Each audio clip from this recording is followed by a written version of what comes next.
అందరికీ నమస్కారం. ఈసారి మీ ముందుకు ఒక ఆసక్తికరమైన అంశాన్ని తీసుకురాబోతున్నాను. Dasavatharam the limited series.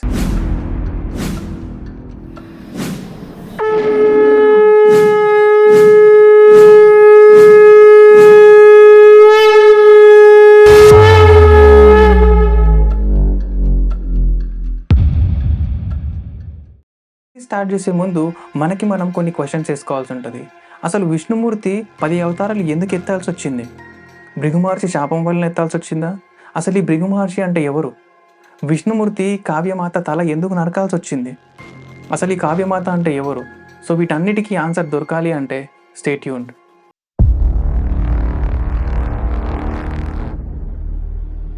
ఈ వీడియో స్టార్ట్ చేసే ముందు ఒక చిన్న request. I have invested lot of my time and energy in making into this video. ఎప్పుడైతే నేను వీడియో అప్లోడ్ చేస్తానో జస్ట్ వీడియో కింద ఉన్న లైక్ బటన్ని ప్రెస్ చేయండి. దాని పక్కనే సబ్స్క్రైబ్ బటన్ ఉంటుంది. ఒకవేళ మీరు సబ్స్క్రైబ్ చేసుకోకపోతే సబ్స్క్రైబ్ చేసుకోండి. దాంతోపాటు నోటిఫికేషన్ ఐకాన్ ఉంటుంది, బెల్ ఐకాన్, దాన్ని టర్న్ ఆన్ చేసుకుంటే ఫ్యూచర్లో నేను వీడియోస్ ఎప్పుడైనా అప్లోడ్ చేసినప్పుడు ఆటోమేటిక్గా మీకు నోటిఫికేషన్ వస్తుంది. Thank you. ఈ సిరీస్ స్టార్ట్ చేసే ముందు మనం టైం గురించి మాట్లాడుకోవాల్సి ఉంటుంది. మనుషుల టైం గురించి కాదు, బ్రహ్మదేవుడి టైం గురించి. మనుషులకు ఉన్నట్టు రోజుకి 24 గంటలు, నెలకి 30 రోజులు, సంవత్సరానికి 365 రోజులు ఉన్నట్టు బ్రహ్మదేవుడికి ఉండదు. 18 పురాణాల్లో రెండైన విష్ణు పురాణ ఇంకా శ్రీమద్ భగవత పురాణ ప్రకారం బ్రహ్మదేవుడికి ఒక రోజు గడపాలంటే 4.32 బిలియన్ ఇయర్స్ పడుతుంది. దాన్నే కల్ప అని అంటారు. 1 కల్ప ఈజ్ ఈక్వల్ టు 14 మన్వంతరాస్. అంటే ఒక కల్పలో 14 మన్వంతరాస్ ఉంటాయి. మనకి పొద్దున్న, మధ్యాహ్నం, సాయంత్రం, రాత్రి ఎలా ఉన్నాయో అట్లా 14 మన్వంతరాస్ ఉంటాయి. ఒక్కో మన్వంతరాలో 71 మహాయుగాలు గడిస్తే ఒక్క మన్వంతర గడుస్తుంది. మహాయుగం అంటే సత్యయుగ, త్రేతాయుగ, ద్వాపరయుగ, కలియుగ. ఈ 4 యుగాలు కలిపితే మహాయుగం అవుతుంది.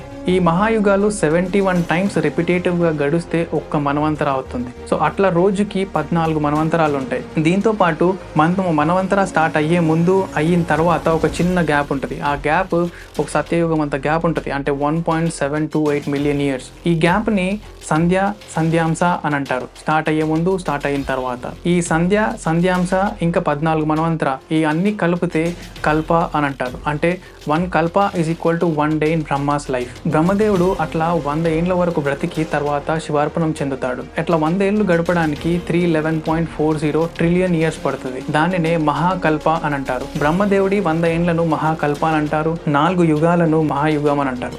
ఒక సందర్భంలో సన్యాసులందరూ కలిసి తన గురువు దగ్గరికి వెళ్ళి, గురువు ఇప్పటి వరకు ఎన్ని కల్పలు గడిచాయో చెప్పగలుగుతారా అని ప్రశ్నించినప్పుడు ఎలా సమాధానం ఇచ్చాడంటే, గంగా నది ఎక్కడైతే ప్రారంభమవుతుందో అక్కడి నుంచి ఎక్కడైతే ముగుస్తుందో ది బే ఆఫ్ బెంగాల్ వరకు లోతులో ఉన్న ఇసుక రేణువులను లెక్కించిన ఇంతవరకు గడిచిన కల్పల సంఖ్య సరిపోదు అని అన్నాడు.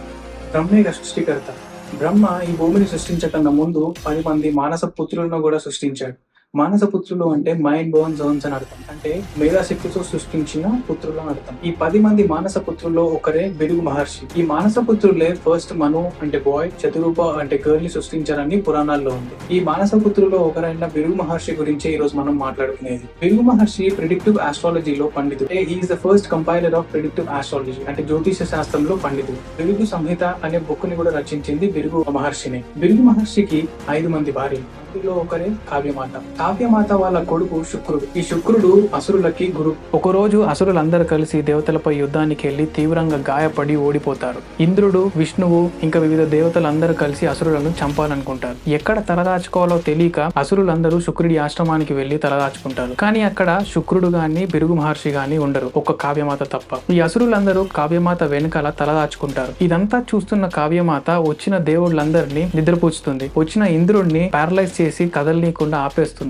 విష్ణుమూర్తిని కూడా ఏదో ఒకటి చేయబోయే ముందే విష్ణుమూర్తి తన విష్ణు చక్రాన్ని తిప్పి కావ్యమాత తలని నరికేస్తాడు. పని ముగించుకొని అప్పుడే వస్తున్న భృగు మహర్షి ఇదంతా చూసి కోపదారకుడై విష్ణుమూర్తితో ఇలా అంటాడు, త్రిమూర్తులలో ఒకడివైన నువ్వు ఇంత జ్ఞానం ఉన్నవాడివి, యుద్ధంలో ఒక మహిళను చంపకూడదన్న ఇంకింత జ్ఞానం కూడా లేదా అని కోపంతో విష్ణుమూర్తిని ఈ విధంగా శపిస్తాడు. నువ్వు ఒక్కొక్క యుగంలో ఒక్కొక్కలాగా పుట్టి చనిపోతావు, ఫ్రీక్వెంట్ బర్త్ అండ్ రీబర్త్ మధ్యలోనే కొట్టిమిట్టాడుతుంటావు, తల్లి గర్భంలోనే ఉండిపోతావు, నీకు విముక్తి అన్నదే ఉండదు అని చెప్పి శపిస్తాడు. ఈ శాపం విష్ణుమూర్తికి one of the reasons to take rebirth in different forms. అంటే ఇదే మెయిన్ రీజన్ అని చెప్పలేము, but this is one of the reasons అంతే. ఇంకా వచ్చే ఎపిసోడ్స్ లో విష్ణుమూర్తి ఎటువంటి అవతారాలు ఎత్తుతాడు, వాటికి కారణాలు ఏంటి అన్నది తెలుసుకోవాలంటే నెక్స్ట్ ఎపిసోడ్ వరకు వెయిట్ చేయండి. అంతవరకు సీ యూ, బై.